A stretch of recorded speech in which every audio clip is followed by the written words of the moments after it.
When my husband demanded a divorce after 15 years of marriage, I didn't scream, beg, or even argue. I simply signed the papers. He celebrated his freedom with his mistress at our favorite restaurant, laughing like the last decade and half of my life had meant nothing.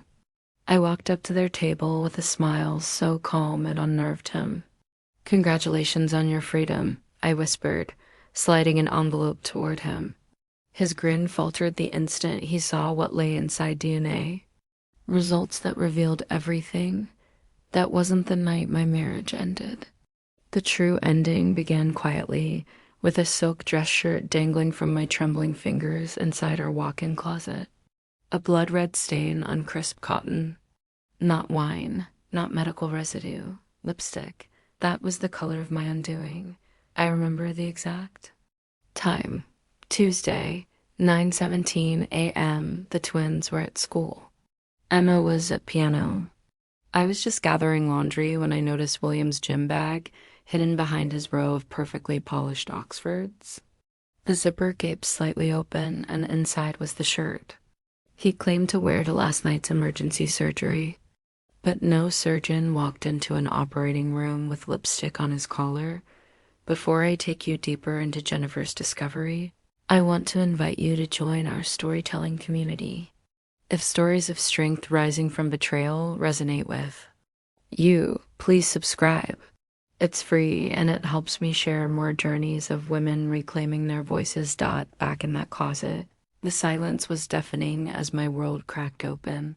Dr. William Carter, respected cardiac surgeon, father of our 3 children, the man I'd trusted with everything, had another woman's lips on his clothes. Our so-called perfect life, once displayed like crystal at every fundraiser, now shattered into sharp edges cutting into my soul. For years, colleagues had called us the perfect Carters. He with his steady hands that saved lives. The ever-supportive wife managing our home with quiet devotion. We lived in a colonial dream home in Oak Heights with its white picket fence, the embodiment of success. At hospital galas, William would raise his glass, smile for the cameras, and proclaim, "Jennifer makes it all possible." His arm around my waist was just part of the act. I believed it. Others envied it. Looking back, the signs were there. Late nights at the hospital. Weekend golf trips that stretched into entire Sundays. Our conversations shrinking into logistical checklists, kids' activities, bills, events to advance his career. When he was promoted to chief of cardiac surgery last spring, I threw a surprise party to celebrate. He thanked me publicly with a stiff smile, then later hissed that I'd embarrassed him in front of the board. That night, he slept in the guest room. I told myself it was just pressure. My sister's warning that men in power change felt like bitterness from her own failed marriage. Still, the distance grew. William claimed exhaustion from 18-hour surgeries. He turned away when I reached for him. I bought new lingerie, planned romantic date nights, did everything the magazines promised would keep the spark alive. He barely looked up from his phone. "Is everything okay with us?" I asked after he pushed away his untouched dinner. "Just tired." "Jen, the Jenkins case is complicated," he muttered before retreating to his office. Closing the door, whispering into his phone, I trusted him. I believed trust was the cornerstone of love. I never snooped. Not until our 15th anniversary approached. I planned a surprise getaway to Napa Valley where we'd honeymooned. His phone sat unattended on the counter while he showered. I only meant to check his calendar. That's when the message lit up the screen. Dr. Rebecca Harrington, last night. Was amazing. I can't wait to feel you again. When are you leaving her? My hand shook as I opened the thread. Hundreds of messages, intimate photos, inside jokes about me.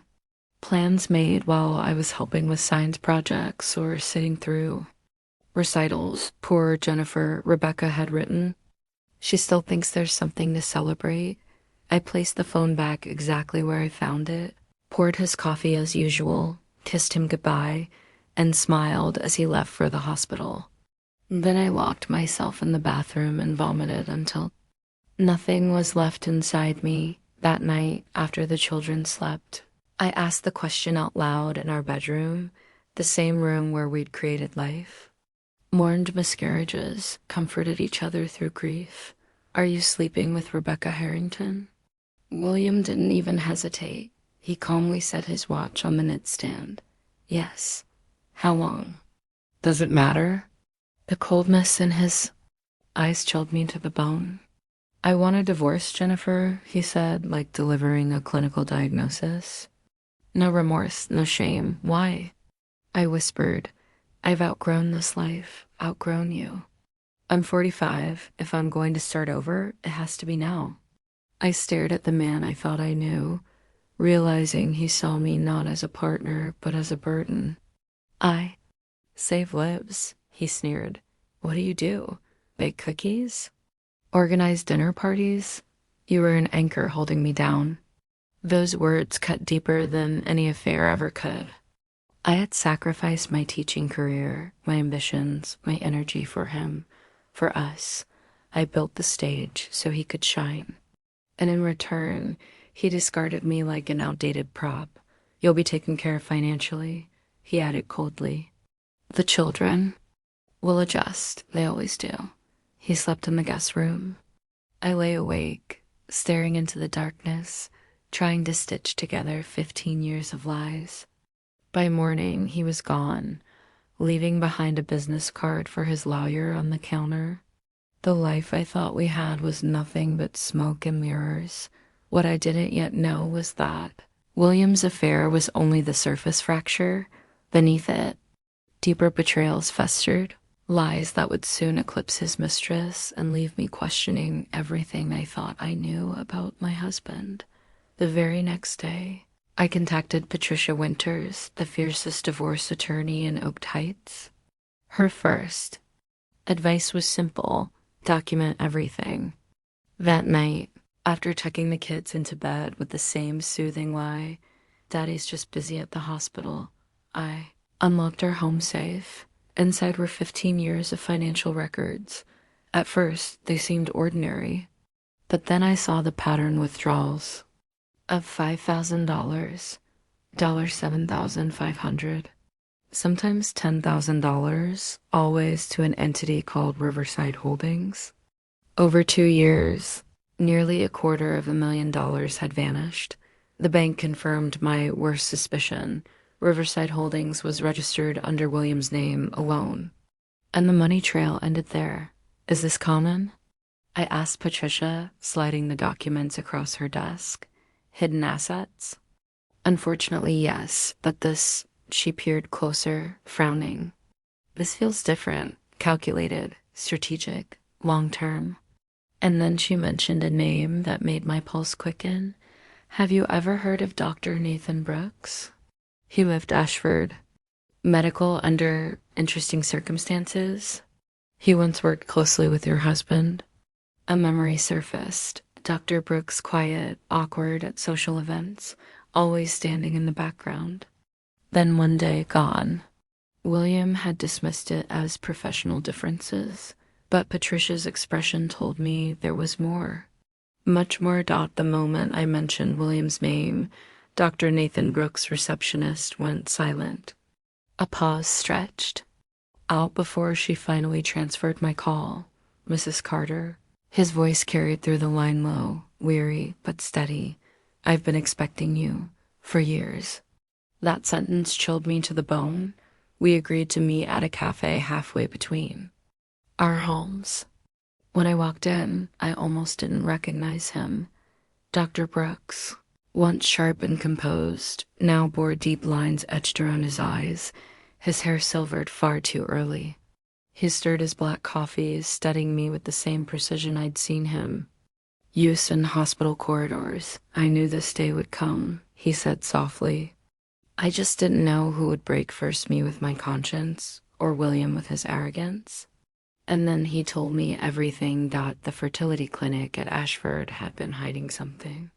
Quietly, carefully, fraud had seeped into its walls. Couples with failed IVF cycles despite perfect conditions. Medical records that didn't quite match what happened in the lab. Brooks had noticed. He'd kept notes. And when he dug deeper, the truth horrified him. The director, Dr. Mercer, had falsified reports, manipulated specimens, substituted samples to protect the clinic's reputation and funding. And William? My William hadn't just known about it. He had signed off on it. He had been complicit. That's impossible, I whispered, shaking my head. William wanted children. We both did. We went through everything together, 3 failed cycles before the twins, 2 more before Emma. He wanted this. Brooks slid a small thumb drive across the table, his eyes locked on mine. This is your proof. Hospital records. Lab reports. William's signature. He authorized every modification, including yours. My blood ran cold. My voice cracked. Why? Why would he do this? Brooks hesitated, then leaned closer, lowering his voice. Career advancement, at first. Mercer sat on the board that later promoted him to chief, but there's something else. William has a hereditary heart condition, hypertrophic cardiomyopathy, mild in him that with a 50% chance of being passed down. A surgeon with his ambition couldn't risk having children with that shadow hanging over his career. So he made sure his sperm was never used. The room tilted. My hands clutched the edge of the table. My entire body went numb as the reality struck. My children, the very core of my existence, weren't biologically his. He had built our family on a deliberate lie. That night, while my children slept, I collected their DNA and silent hair from brushes, saliva from toothbrushes, a comb William had once used. The testing company promised results within 2 weeks. The wait was suffocating. Meanwhile, William accelerated the divorce. His lawyers painted me as unstable, financially incapable, even unfit to mother the children I had carried, birthed, and raised. Settlement offers arrived like threats, barely enough for survival. He believed he had cornered me. I smiled through it all. I took Emma to her recitals, helped the twins with science projects, waved at other mothers at school drop-off, and murmured, "Oh, William? Just busy at the hospital?" At night, I sat at my laptop, researching fertility fraud, ethics, violations, and medical scandals. The cases I found were horrifying doctors secretly using their own sperm, embryos mixed up, families discovering truths decades later, but nothing like this. Nothing like a husband orchestrating it, deceiving his own wife, constructing a false family tree for the sake of ambition. The call came one Tuesday morning. The genetic counselor's voice was professional, detached. Double quotes, Mrs. Carter, we have your results. Would you like me to email them or discuss them by phone? Email, I whispered. The words on the report burned into me. The alleged father is excluded as the biological father of the tested children. Probability of paternity, 0%. I printed 3 copies. One for my lawyer, one for a safety deposit box, and one I slipped into a cream-colored envelope embossed with the Ashford Medical Center logo. By then, my hands no longer shook. The devastation had hardened into something else. Something sharper. This was no longer just about betrayal. It was about erasure. William had stolen my choice, stolen the foundation of my motherhood, twisted my children's very identities, all while standing on podiums as the picture-perfect surgeon, husband, and father. The truth had changed everything. And now it would change everything for him. I began reaching out to others. Families who had gone through fertility treatments at Ashford while William held influence. Dr. Brooks had given me a list of 27 names. Most refused to talk, terrified of what they might discover. But 5 families agreed to meet. The Miller's twins, who looked nothing like their parents. The Patels, whose daughter suffered unexpected health issues. The Johnsons, Garcias and Wilson Zoll with miracle babies after years of heartbreak. Each coincidentally after Dr. Mercer's direct intervention. We were just so grateful, Sarah Wilson whispered through tears. We never questioned how. My search led me to Diane Fletcher, a nurse who had worked at the clinic for 12 years. We met in her cramped apartment, filing cabinets stacked against the walls. She pulled out a worn leather-bound journal. I kept records, everything. They thought I destroyed it when I left. Page after page revealed falsified consent forms, specimen substitutions, procedural irregularities. And over again, William's signature authorizing adjustments. And mine? I asked, barely breathing. She turned to a page marked with my name, the date of our IVF cycle. Special instruction from Dr. Carter. Specimen replacement authorized due to quality concerns. No donor ID recorded. I photographed everything.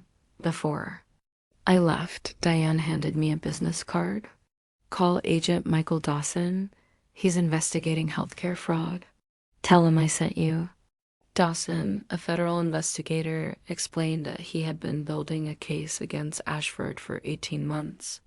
Your evidence could be the key, but we need more. Financial records.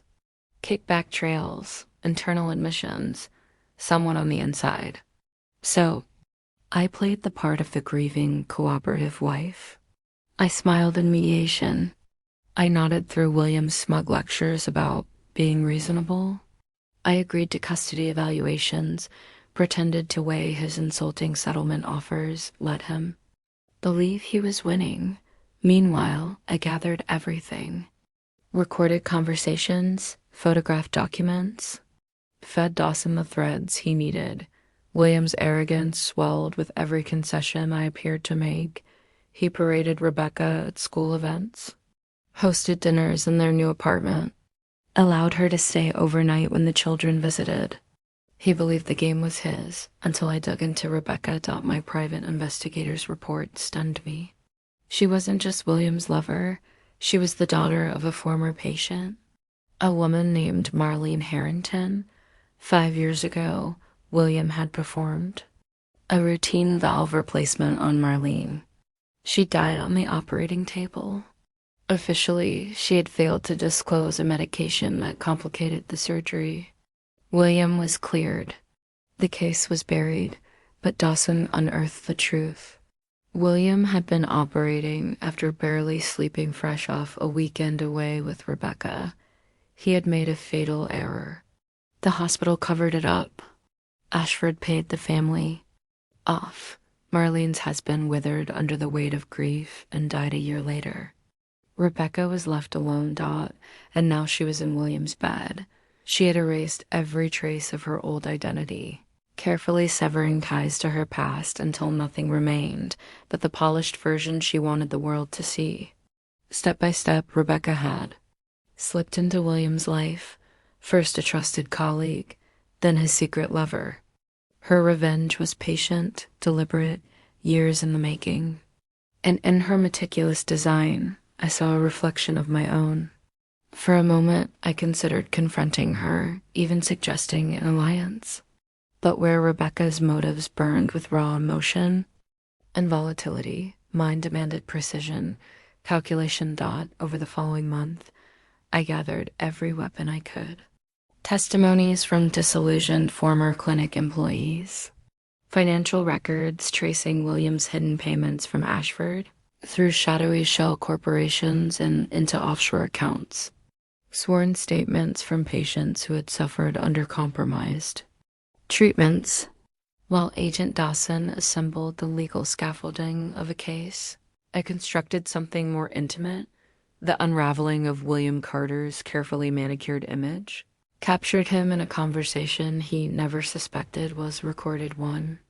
Of our tense co-parenting discussions, I guided it with subtle nudges until it drifted toward the subject of the twins. They have your eyes, I said lightly. Good genes, he muttered, distracted by his phone. Do you ever wonder if they inherited your heart condition? His head snapped up. What? Asterisk hypertrophic cardiomyopathy. Dr. Brooks mentioned it once. Darkness clouded his expression. Brooks should keep his mouth shut about things that don't concern him. Our children's health doesn't concern him or me. There's nothing to worry about, William said dismissively. I had them. Tested years ago. They're fine. The admission was damning proof he'd made medical decisions without me, proof of his obsession with control, proof of the lies he'd left behind, every word etched into the recording. It was the last piece Dawson needed. The timing was exquisite. The Ashford Medical Center gala loomed, the crown jewel of the hospital's calendar. William was to receive the coveted Physician of the Year award for his supposed brilliance and unwavering ethical standards. The invitation, addressed to us both despite our divorce proceedings, arrived like fate's own hand. William texted that Rebecca would accompany him, but that I was welcome if it wouldn't be too awkward. My reply, equal parts wounded grace and rehearsed dignity, was simple. I wouldn't miss it. You deserve this recognition. He had no idea that I'd already placed evidence into the hospital chairman's hands. A private board meeting was scheduled to precede the gala, where Dawson would reveal everything. On the night of the gala, the city's sky threatened storm but held its fury back, a stage set for drama. I entered the grand ballroom alone, wrapped in the black gown Rebecca once ridiculed as suburban mom trying sophistication. My hair swept high, the diamonds William had once given me catching the white. Across the room, I spotted him instantly commanding.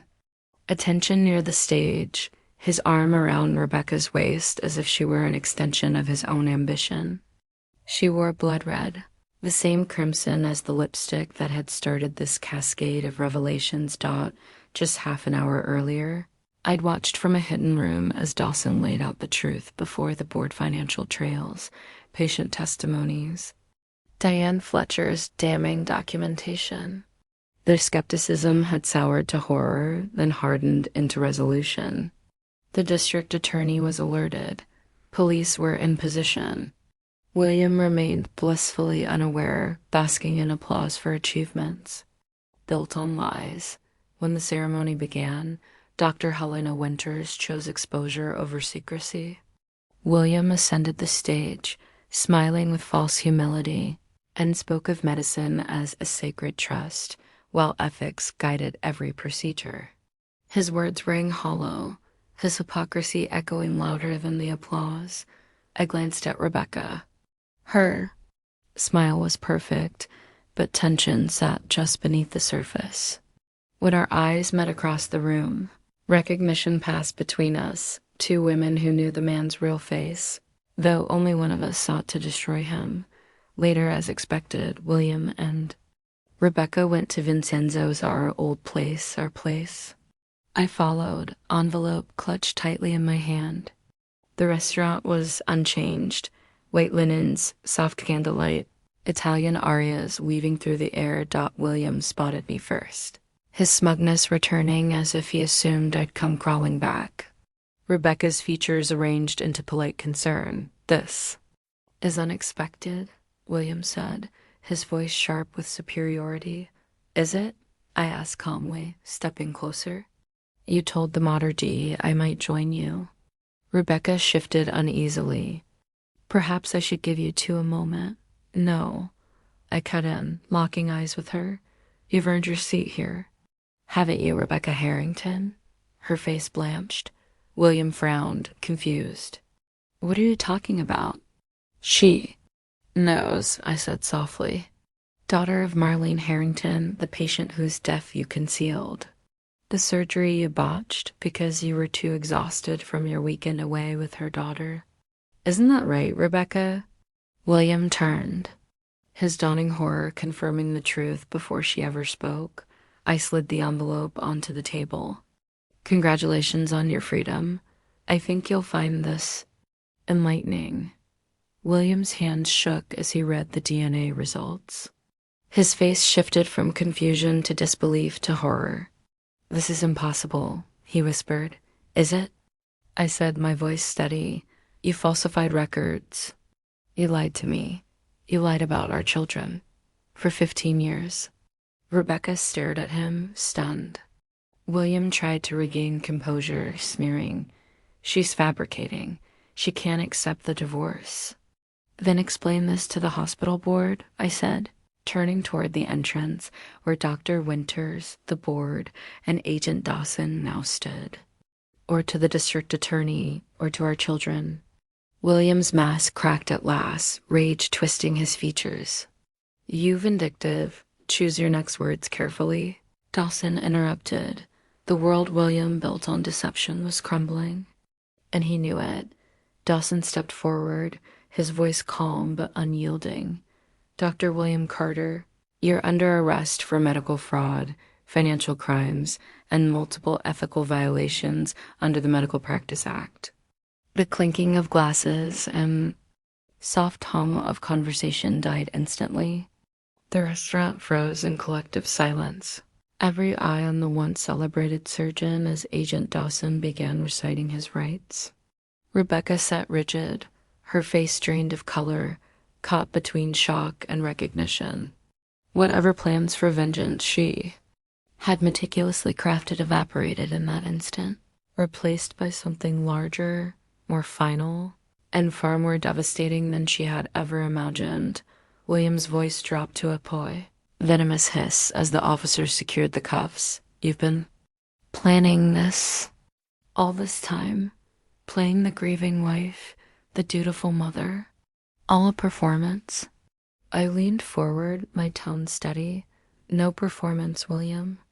You had 15 years to live a life built on lies. I only needed 3 months to dismantle it." The officers led him past the hushed tables, his polished veneer cracking with each step. Diners who had once admired his brilliance now stared at him with disgust, their whispers chasing him out of the restaurant. Rebecca didn't move. She sat staring into her half-empty wine glass, her voice barely audible when she finally spoke. "Didn't know about the children." Her words trembled with sincerity, and for the first time I believed her. "I know," I replied quietly, "but your mother deserved justice too." The weeks that followed were a whirlwind of headlines and revelations. William's name blazed across every news outlet, no longer celebrated as a pioneer of cardiac surgery, but condemned as the disgraced doctor whose empire of lies had finally collapsed. His medical license was suspended. The fertility clinic shuttered, pending a full investigation. Families poured out of the shadows, demanding to know the truth about their children's origins, about the man they had trusted with their deepest hopes. Every hidden account, every offshore transfer, every stolen dollar was traced and seized. A forensic accountant laid bare his empire of deception, brick by brick, until nothing remained but frozen assets and indictments. At last, my children's future was secured not by William's generosity, but by the justice carved from his downfall. Dr. Brooks approached me after the preliminary hearing. "Ashford is creating a permanent ethics review, Committee for Reproductive Medicine. They've asked me to lead it." He hesitated, then added, "I suggested we co-chair. Your perspective, it matters." For years, I had been Jennifer Carter, nothing more than the surgeon's wife, his shadow, his accessory. Now, for the first time, I was being invited to stand on my own merits. 6 months later, I found myself sitting across from Rebecca in another restaurant, far removed from the stage of William's humiliation. By then, the trials had become public theater, and our unlikely alliance had taken root. 2 women who had both been deceived, manipulated, discarded now, bound by shared truth. "Do you ever regret it?" she asked softly, studying me over her glass. "Exposing everything? The children will know. One day they'll learn the truth." I let the question linger. My mind drifted to my children, their faces peaceful as they slept, untouched by the storm that had destroyed the world we thought we lived in. They'll know their story isn't what we believed, I said at last. But that doesn't change who they are or how fiercely I love them. Their lives were built on lies. I chose truth, however painful it may be. That night, as I stood watching them sleep, I felt something unexpected. Not triumph, not even vindication, but freedom. The illusion of the perfect family was gone forever, shattered into pieces William could never repair. And in its place stood something raw and unpolished, but raw. For the first time in 15 years, I wasn't trapped in William's story. I was writing my own, messy, complicated, imperfect, but finally undeniably mine.